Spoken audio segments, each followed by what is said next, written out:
যে কারণে দেখেন তার পিতা যখন 1975 সালের 15 আগস্ট মারা যায় তখন বলেছে ফেরাউনের পতন হয়েছে। আবার শেখ হাসিনা যখন গত 5 আগস্ট 24 সালে পালিয়ে গেল তখন বলল রেডি ফেরাউনের পদত্যাগ। কি মিল বাপ বেটি।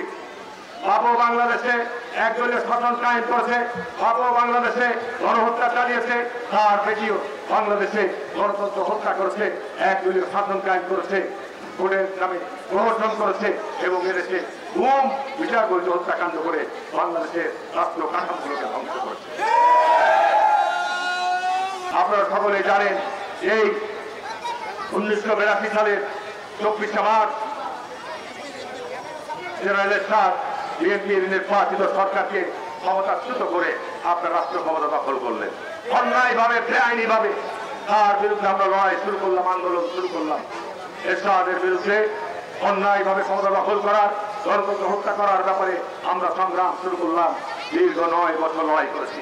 ওই লড়াই সংগ্রামে আপনার জামাত ইসলাম ছিল, ওই লড়াই সংগ্রামে আওয়ামী লীগও ছিল, ওই লড়াই সংগ্রামে বিএনপি সাতদলীয় জোটও ছিল।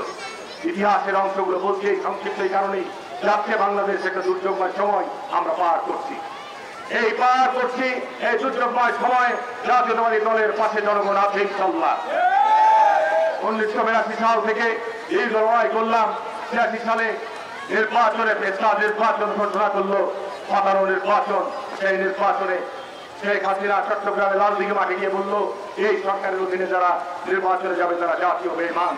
আর জামাত ইসলাম ঢাকার শাপলা চত্বরে মিটিং করে বলল এই সরকারের অধীনে যারা নির্বাচনে যাবে তারা জাতীয় মুনাফিক। আর বেগম খালেদা জিয়া পরিষ্কার করে দিল এই সরকারের অধীনে কোন কেউ বাংলাদেশে নির্বাচনে যাবে না। কিন্তু ঘটনা কি ঘটলো? পরের দিনই আগের দিন দিল বক্তৃতা, আর পরের দিনই বিএনপিকে মাইনাসের যে ষড়যন্ত্র গত 40 বছর যাবৎ চলছে, বিএনপি প্রতিষ্ঠা হওয়ার পর থেকে তার একদিন পরেই দেখা গেল যে আপনার এরশাদের সাথে মিয়াবিজি রাজি কে করেঙ্গা কাজ।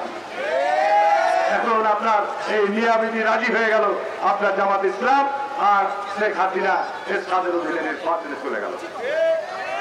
বিএনপি নির্বাচন বর্জন করলো। ওই পার্লামেন্ট বিএনপিকে 2 বছরও টিকে নাই। 86 সালে নির্বাচন করে 88 সালে ওই পার্লামেন্ট ভেঙে গিয়েছিল। বন্ধুরা আমার, 90 আন্দোলন করে আমরা দেশে একটা গণতন্ত্র ফিরিয়ে আনলাম অনেক ত্যাগ এবং রক্তের বিনিময়ে। অবাধ সুষ্ঠু নিরপেক্ষ নির্বাচনের মধ্য দিয়ে বেগম খালেদা জিয়া বাংলাদেশের প্রথম প্রধানমন্ত্রী হলেন। দুর্ভাগ্য সত্য এই প্রথম প্রধানমন্ত্রী হওয়ার পর দীর্ঘ আন্দোলন সংগ্রামের মধ্য দিয়ে একটি তত্ত্বাবধায়ক অন্তর্বর্তীকালীন সরকারের নির্বাচন হলো। বিএনপি বিপুল ভোটে নির্বাচনে বিজয় লাভ করলেন, সরকার গঠন করলেন।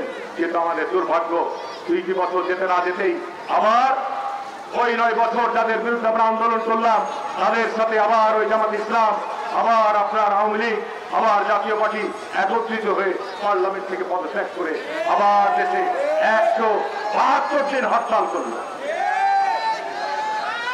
172 দিন হরতাল করলো। 172 দিন হরতাল করে বেগম খালেদা জিয়া জনগণের প্রতি সম্মান এবং সমস্ত রাজনৈতিক দলের প্রতি সম্মান প্রদর্শন করে 96 সালের বিশেষ নির্বাচনের মধ্য দিয়ে বাংলাদেশে আপনার 2000 সংসদের মধ্য দিয়ে নির্বাচনকালীন সময়ে একটা অবাধ সরকার গঠন করলেন। বন্ধুরা আমার, আমি তো এইটুকু এই জন্যই বললাম যে দেখেন আজকে এই অবাধ সুষ্ঠু নিরপেক্ষ নির্বাচনের মধ্য দিয়ে সরকার গঠন করে ক্ষমতায় আসলো ষড়যন্ত্র চক্রান্তের মধ্যে দিয়ে আওয়ামী লীগ এককভাবে আসে নাই, সর্বদলীয় ভাবে আওয়ামী লীগ ক্ষমতায় এসে বাংলাদেশের আবার গণতন্ত্রকে হত্যা করল।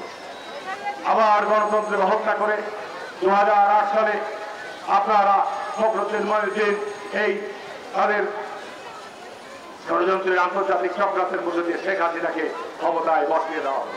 15 বছর শেখ হাসিনা বাংলাদেশের ক্ষমতায় অধিষ্ঠিত থেকে বাংলাদেশের সাংবিধানিক প্রতিষ্ঠানগুলিকে ধ্বংস করলো, নির্বাচনী ব্যবস্থাকে ধ্বংস করলো, বাংলাদেশে গুম বিচারবোধ হত্যাকাণ্ডের সংস্কৃতি ভয়াবহ রূপ ধারণ করলো। বাংলাদেশের বিরোধী রাজনৈতিক নেতা কর্মীদেরকে লক্ষ লক্ষ মিথ্যা মামলা দিয়ে বাড়ি ছাড়া করে তাদেরকে ভয়ানক একটা অবস্থা দেশে তৈরি করলো।